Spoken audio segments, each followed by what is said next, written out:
Okay, I think what we should do now is open up the floor to questions. Michelle, maybe you'd like to come up and sit here with us because I'm sure some questions will be for you. Kyle, if you'd like to join us, and we'll all gather around the table here. Let's pull our chairs over. All right, so we'll make this very informal. I see a hand at the back. So please. Yes, I guess it's for Michelle. With Quebec deciding they're going to determine who comes into our province, how does what you're doing bump up against the constitutionality of what Quebec is claiming is their right? Well, oh boy, this will be like a 10-hour conversation. Part of the problem is the shared jurisdiction.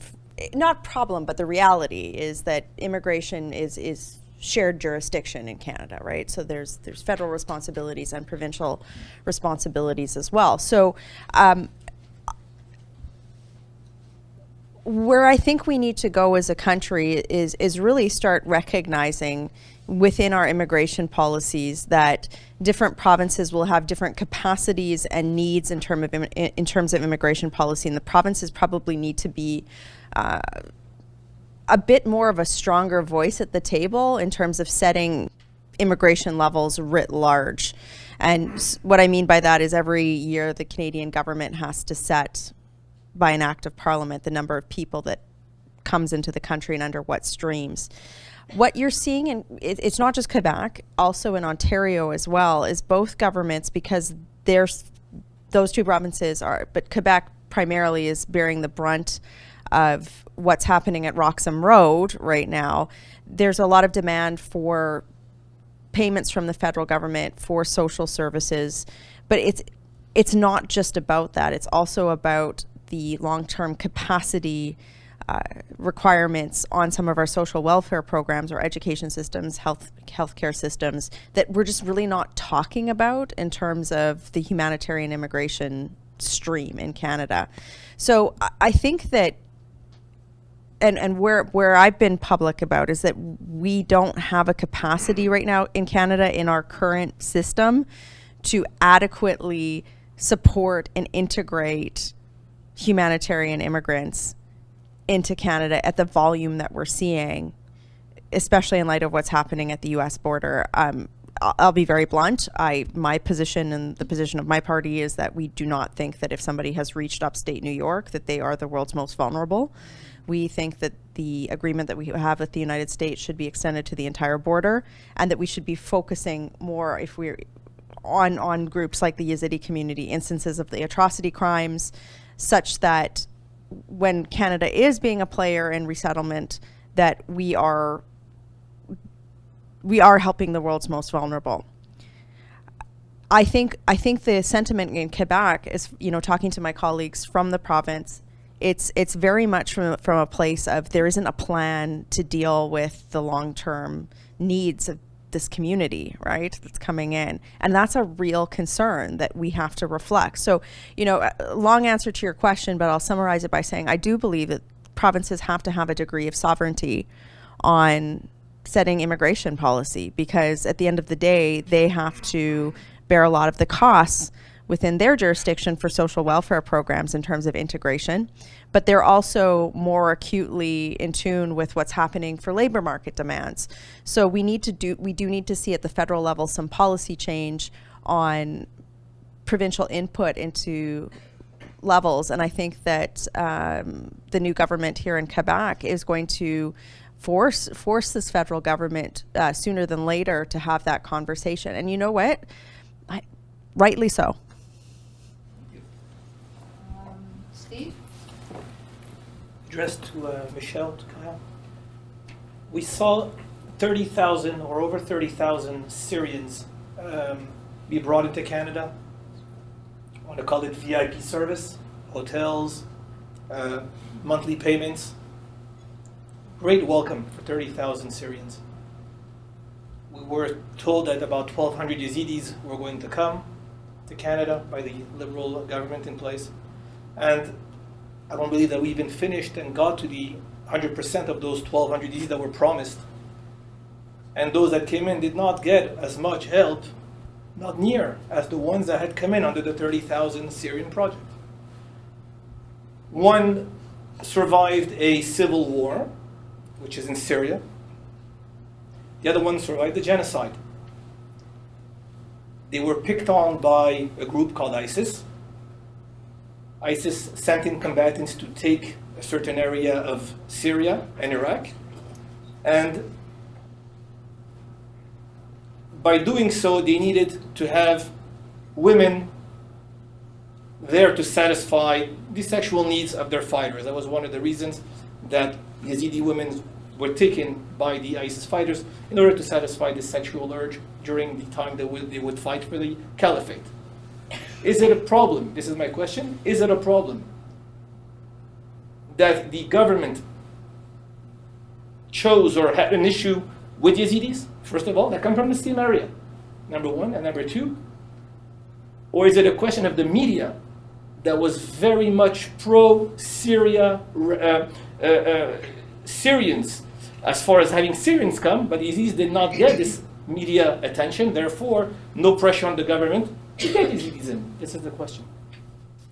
I'll try to comment on that. I think the issue, if you look at what was the impetus for during the midst of an election campaign to bring in Syrians, there was a video image of that Alan Kurdi, a young Kurdish Syrian, dead on a beach. That image went around the world, and that really was used to sell the idea that we're going to resettle more Syrian refugees, and whoever brings in the most is the biggest humanitarian. That was kind of the framing of it.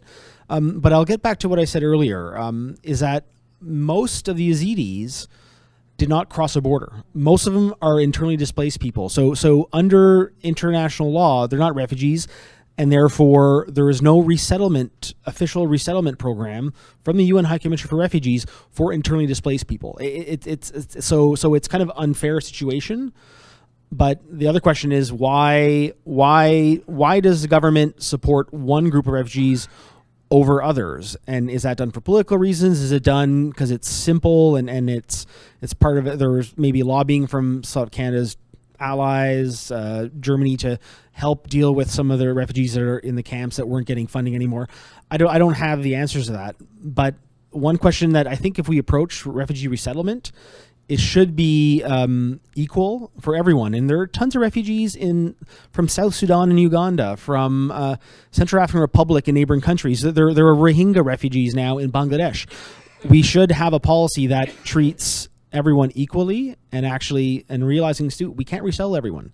We also should have to ramp up our humanitarian aid projects to help people where they're displaced.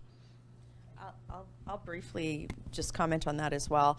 I want to be very clear. I mean, what is happening in Syria should light the entire world's hair on fire. I think that the international community has failed Syria writ large, and Syria is one of the greatest atrocities that humanity has witnessed in a very long period of time. There are anybody who is in Syria right now is legitimately facing extreme circumstances. But this is where the conversation gets more difficult, right? So the reality is that there are 65 million, by the UN's count, people that are displaced worldwide right now and that are on the move. So the question becomes, how do we address that challenge within our own resettlement or within our own foreign policy writ large? You're absolutely right. We have to talk about aid and development. We also have to talk about military intervention as well. But if we're going to drill down onto resettlement, we actually have to have a conversation about what constitutes a refugee under Canadian sovereign law, right, and Canadian processes, and then how do we prioritize under that? So it's really, I agree with Kyle's principle. There has to be a certain set of standards where we're equitably treating people. But we also have to understand that each situation where we're looking at refugees is not homogenous, that there's different inciting factors, and that different people are going to face different types of persecution. This is where I do believe that we have to have a conversation about focusing our government-assisted refugee program more nimbly and more squarely on instances of the atrocity crimes. There are difficulties in reaching internally displaced persons, given the complexity of international law and diplomacy. You don't want to be removing people from their country. But in the case of the Yazidi genocide, the government was willing to assist in this situation, which is why the Canadian project worked. But this is a broader conversation. Like, for example, I'm watching very closely what's happening in Tanzania this week, where they're announcing squads hunting down LGBTQ people. I mean, that's problematic. What does Canada have a role to play in terms of resettling? Canada is a welcome home for members of that community. We should be focusing more on that. But this is, going into the 2015 campaign, a week after, it was October, it was right before the election day, and I remember this very clearly. CBC posted an article or an interview with now Prime Minister Trudeau, where he was asked point blank after this audit came out, would your government prioritize ethnic and religious minorities for resettlement? And his answer was no, we would not. And so the policy question is, how do you realize that there in situations of the atrocity crimes, there are a higher degree of persecution and a need for prioritization based on those factors, but also ensure that you're not doing that based on political, but I guess the thing is that Canada does have the capacity to do that. We're a secular pluralism. I think that we can figure out that framework. But the reality is that we haven't. And as much as people want to say that we're equal and fair, politics did happen on that choice. And we didn't have an adequate follow-up solution. I mean, the last data that I have, and I can't get this data, it's like pulling teeth, is that the 90% of the Syrian refugee cohort, government assisted, is unemployed. And so if we are bringing people into this country, it's not about numbers, it's not about a photo op, it's about understanding these are human beings that we have brought and formed a covenant with as a country, and how do we help them integrate? Because if they don't have a successful experience, then we failed them further, and we also erode social license for humanitarian immigration down the road. And these are real questions that, I'm trying to put policy out there. You might not agree with my policy that I'm putting out there, that's fine. But we have to bring it down to policy and change. It can't just be this debate where we shy away from things. And that's really what I think this boils down to, is getting that how right. Sorry for the rant. Okay, Roy? I'll be quiet. So I'm descended of Christians from the south of India. St. Thomas came from Mesopotamia to convert us. So the Assyrian Christians and us are quite closely related. Some of our patriarchs are still missing in homes. Our patriarchs have said they don't want Christianity to leave those areas. How do we do something that we can restore? These are not newcomers there. These are people who've been there thousands of years. We have to do something to resettlement is not the solution to all this. It is to make the areas where they come from livable again, so that they go back. I don't think most of these people want to leave their homes. They want to go home. Just short comment. I agree with you. I mean, most of the people we're talking about they're the indigenous population. They've been there for thousands of years before Christianity. I mean, and these people are being persecuted. You look at the stats across the Middle East. Most of the Christians are fleeing, and that's because of government suppression, government policies that are anti-Christian or anti-other minorities, and there's also societal pressure. And we see it. A week doesn't go by where you don't hear bad news about the cops in Egypt. I think one of the responses is that our governments need to stand up for human rights and actually tell these governments that are not protecting their citizens, they're unable or unwilling, to get a little more tougher with them diplomatically or with economic sanctions, or cut off aid in moments when they're taking our money but they're actually killing people. So I think we have to be much stronger on that. We just gave $80 million to Tanzania in the last 6 months or so. Sorry, Daniela, you had your hand up. Yeah. So, thank you for organizing this, Barb. It's amazing, and it's truly appreciated. I first got involved into trying to make any sense of what is going on with the Yazidi community in 2015 with my good friend Steve Mama. for a very, very short meeting in Quebec City. That was about 15 to 20 minutes. 45 We minutes. drove 45 minutes. We drove 4 hours in order to meet with the Undersecretary General for sexual violence against women. And it turned out to be indeed a wonderful meeting, but it felt like a funeral because she looked as hopeless as we did. Now, moving on from that, I have continued alone. In 2016, thank you, Michelle, for being there, for having my back as lady to lady, as an activist to activist when it comes to women's rights. I have issued a petition to the House of Commons asking the government of Canada to recognize and prosecute all the crimes against humanity committed by, I do not call them ISIS, I refuse to call them ISIS, I call them Daesh and perpetrators. If they are called ISIS, their cause would be legitimate, which is a grave mistake made by the international community to accept that name. They are not fighters, they are not foreign fighters, they are perpetrators and terrorists. They have no cause to fight for. A foreign fighter is somebody who fights for a cause. They do not have a cause. They killed, raped, and sodomized people. Therefore, I strongly believe that nowadays Canada is becoming selectively and applying human rights. I don't know if it has become a matter of community or commodity or convenience, but here is something that I would like to ask, because I don't seem to get an answer. Is our government aware of the fact that is in violation of the current laws we have that binds us to the Statute of Rome? That Canada has already a law by which demands that people who have committed crimes against humanity and war crimes to be brought to justice. Is our government aware of it and that they are in full violation of the Rome Statute? Go ahead. Canada is a signatory of the Genocide Convention, the crime for the prevention and punishment of the crime of genocide. We do have a legal obligation to punish our citizens that have committed that.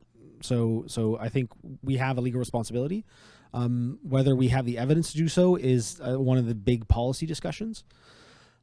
But I agree with you. Same thing with the Rome Statute. We're a signatory of the Rome Statute that also, as a bounding member of the International Criminal Court, in order to prosecute people for crimes of genocide, we don't have to wait for the ICC to do it. They'll never get... I visit the ICC. They're not doing anything. But we can go ahead and actually in sovereign courts, and we have a war crimes and Crimes Against Humanity Act that we've used to against Rwandan genocidaires. So we have done it. It's just a matter, I think, of political will. Secondly, Canada has also backed something called the United Nations Madrid Guiding Principles, but how to deal with foreign fighters. One of them is prosecuting foreign fighters to hold them to account. So I think we do have a responsibility, and I've said so publicly. 2 more comments just to build on this.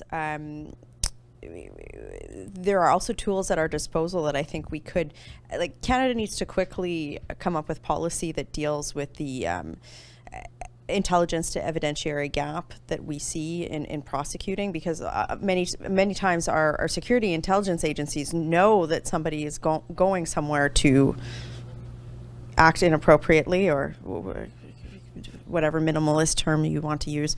I'm sorry, I shouldn't be glib. But then how that translates into the court system is difficult right now. The previous government tried to introduce some legislation. There was a lot of political debate about that. That's been pulled back with the new Bill C-69. So I think that that gap has widened with this piece of legislation.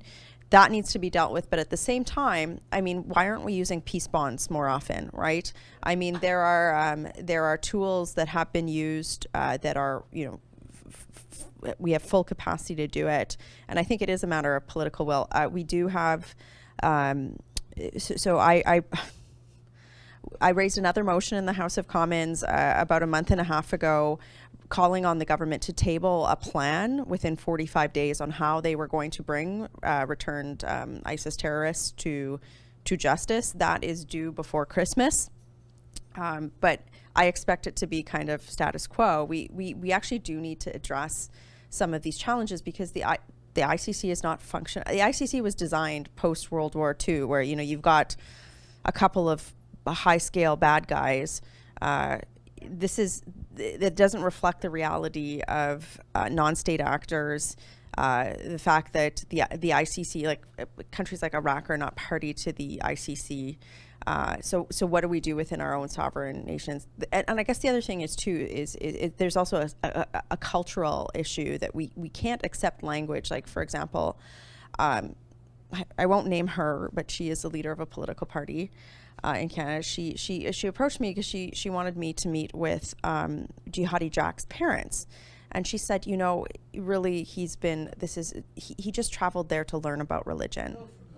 And I said, there's a library, like to Kyle's point, and again, I just really shouldn't be glib on this. It's so ridiculous, right? Where the point being that we can't use academic sort of esoteric arguments around stuff to go away from the fact that if you have traveled to an area where there is an ongoing genocide, you're going there for one reason and one reason only, and that is it's to be complicit in genocide, and there needs to be some punishment for that. So, you can follow Danielle. You can follow this debate. This will be the next couple of weeks of my life. But certainly this is an issue that not just Canada is grappling with. I think the entire world has to. But in the meantime, how do we bring justice to women like Nadia Murad? Yeah, that's the question. Okay, David.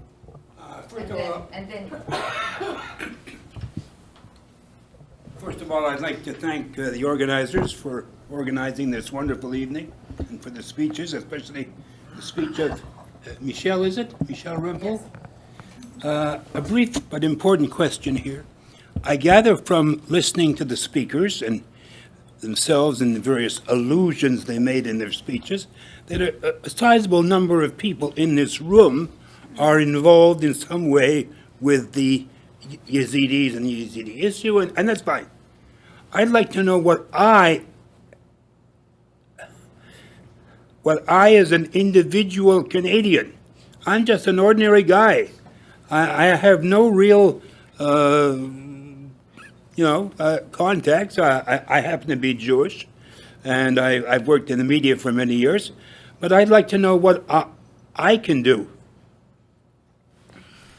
Thank you for the question, actually. I think it's a really important one. I think there's a couple of fronts on which you can work, and I think Michelle could probably answer better what you can do politically, because I think there still needs to be a lot of advocacy on behalf of the Yezidis, and the more, as Michelle has said, the more people who are coming forward and making their voices heard, the more the government is put in a position where they have to act. So that's a very, very important thing.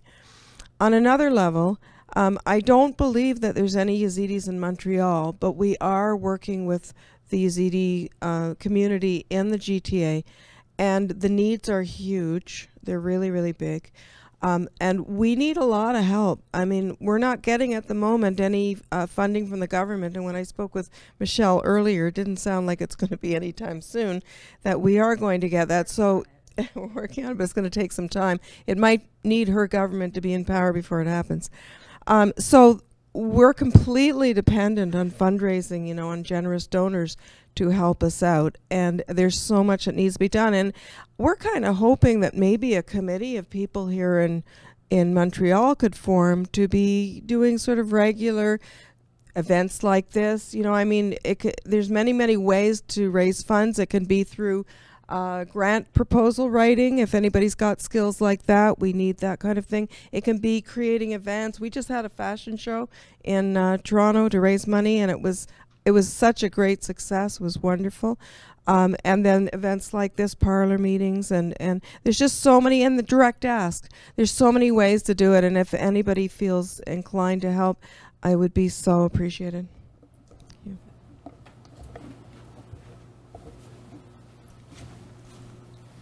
Question for Michelle. We were obviously talking about bringing people here, which I think is great, but we could probably be a lot more productive by helping Yazidis directly in Iraq, because there's a couple 100,000 that are living in Duhok and Erbil who don't want to go home. There's still demining that has to be done. There's still roads to Sinjar that have been opened. And some of them have actually asked for international protection in Iraq. Is that even feasible and realistic, or am I just dreaming? So the 2016 UN report they came to destroy actually had a litany of recommendations to essentially build a durable solution, and everything you've talked about there obviously is very key to this. In terms of Canadian action on this, some of those exact political actions were things that we've been calling on the government for in the House, in committee. We just held a press conference a couple of weeks ago asking for that. I think that Nadia Murad's Peace Prize is going to help shed some attention on this. She also has Amal Clooney working with her as well. And I think the other thing is that there are colleagues in the German government that are getting behind this. I'd like to see the UK take a more active role, and hopefully now that the midterm mess is over in the US, we be able to talk to the US about basically what we need is and I mean, Kyle, you might be able to speak to this more than I am, but as sort of the high scale military intervention, that operating term changes. What does this mean in terms of creating safe zones? And of course, it's complicated by the regional politics. Absolutely. I mean, we could have a whole conversation about I think it is, because I think that there is international spotlight on this, and I think that part of having the regional governments having legitimacy, frankly, is tied to their ability to protect ethnic and religious minorities in the region. Perhaps I'm a bit of an optimist on that. My feeling is the Iraqi government doesn't care at all for them whatsoever. Well, I mean, I think that is, I think we can look and just say, look, there's no cause for hope, right? But you can also look and say, where are the windows? And I mean, you've been there. Everybody in this room has some level of intimacy on the issue. But what can we do? I do think that, in terms of structuring aid proposals, looking at our long-term military intervention, looking at how we support initiatives like Nadia Murad, not just letting it be a peace prize, having some initiatives behind it. I do think that there over time is cause for hope. But where I will agree with you with pessimism is that there hasn't been a real coordinated international effort, and that's problematic. There's disparate players. I mean, there's us in this room kind of sitting here from Canada poking people wherever we can.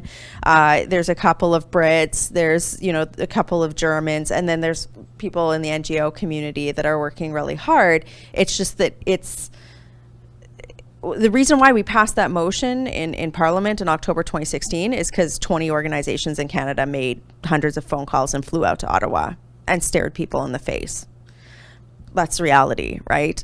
Now, how do we take that to an international level? I don't know. I mean, again, 500 like a 500-hour conversation to have. I just wanted to acknowledge my colleague Bernard Genereux. He's my colleague from Quebec City area. He has come in here because we have a 4-hour drive to his home riding after this, 3. So I'll have to depart fairly soon. But Before you depart, yes. Before you depart, is there one last question, and then before you depart, I have a little. Sure. If you could interpret for me how the government works, because I'm mystified at all times. Me too. That won't take long. I interpret your words tonight as a call to action to a group of citizens.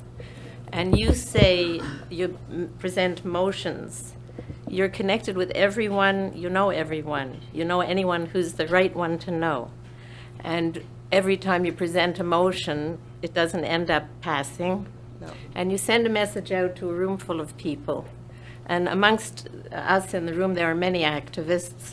But I think it's a lonely job to be an activist because there are a lot of people today in North America who are not activists at all. And I'm wondering what we need. I've been saying it for years. We need 20,000 Canadian citizens to descend on Ottawa with placards and banners and posters demanding from the government. But until you get 50 people to accompany you in a bus to go to Ottawa and beg and plead and try and make an appointment to meet with the right person, it's almost impossible. When we go and speak to our members of parliament, I always have a feeling that as a Jew, I say, we're talking about Israel and Jewish issues and Jewish causes, and then we cynically say the next guy who's coming in now is a Muslim who's going to be listened to with as much attention. It's very hard for a member of parliament to know something about every issue on earth. There's no way you can, and one can only know so much. But I know also that things happen when the grassroots are active, and things happen from the bottom up when they demand from politicians to demand a certain issue. How does one achieve that? Because in this room tonight, we have very concerned and committed voices. We're all leaving. Many of us don't know each other. It'll fizzle. You have 2 or 3 people, and you're saying to us, I need you to come and make the call to action to cause something real activist activity, demanding until you get what you're asking for. How does one achieve that? You know, I think and then I'll let Barbara get in. But yeah. All right. So we're only 40 people in this room, or 30 people in this room.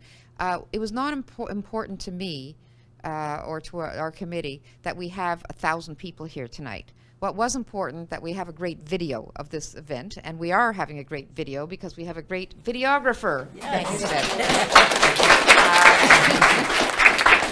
And when this video is edited and put together and everything else, it's going to be a very good video, and you're going to put it on your Facebook page, and you're going to say, I want you to watch this video because it's very important. And I hope all of us are going to do the same thing, and we're going to put it on Twitter and yada, yada, yada. That nowadays is how, you don't get 50 activists on a bus. The bus is Twitter, the bus is Instagram, the bus is Facebook, and that's how things get done a little bit nowadays. Some things, at least you get attention, you get some chatter, you get people talking about it. So that's how we're going to do it, and that's going to be the last speech from us and the last question. And before Michelle leaves, we're very grateful, and I'm going to ask Karen Goldenberg to come forward to present Michelle with a little token of our esteem. Thank you very much. I'm very proud to be here. I'm delighted with the evening and having all of you here. As chair of the board of Project Abraham, I'm going to ask you to support us in helping the Yezidis in our community have a better quality of life, because it's a rough go. And we have recently applied for a project to provide an enhanced education program for women. We hope we get it. If we don't, we're going to soldier on and do what we can do to create a better life for these people and their children. So please consider supporting us. Gary in the back will help with donations. I think there are forms here as well at the front, but your gift and your support will make a huge difference to us. Now, from a personal level, my interest when I became involved with Mozoud was to save lives, and that every Yazidi and everyone we could bring out of harm's way into safety is important, and that's still a huge goal. So I'm going to encourage all of us, and I love when you talk about a call for action, Michelle, because that's what we need. I, as an activist, I have been involved in doing petitions. Again, I use social media, and we have had some success. I think we all have to write. I think we all have to post. But perhaps because some of you are known, Carrie Katz, who's one of our co-hosts here, has friends here in the room, is very, very engaged and very involved in helping to create a better society. I think if we could communicate with each other, I think we might be able to design something. Michelle, we want to work with you, but I think we have to speak out. We have to speak out. And if you will support us, we will have the resources to make a difference in the lives of of individuals and families. If you were here earlier, you saw the loop that Gary created. And these are beautiful people who deserve a better life, and your support will help that to happen. So maybe we can organize, Barbie, with social media, through some of the people here, to start a campaign to bring this issue to the table, and we'd be happy to work with you. Kyle, Michelle, thank you. In terms of upcoming action, there will be a vote in the House of Commons at some point in the next. There will be a vote in the House of Commons at some point in the next week regarding this concurrence motion, or accepting the recommendations of this committee report that talked about very meaningful things like increased support for resettlement services for these families, changing some of the definitions around the 1-year window of opportunity so that we can bring more people to Canada. Like, that is going to a vote. So, those are things where pick up the phone and call the Minister of Immigration.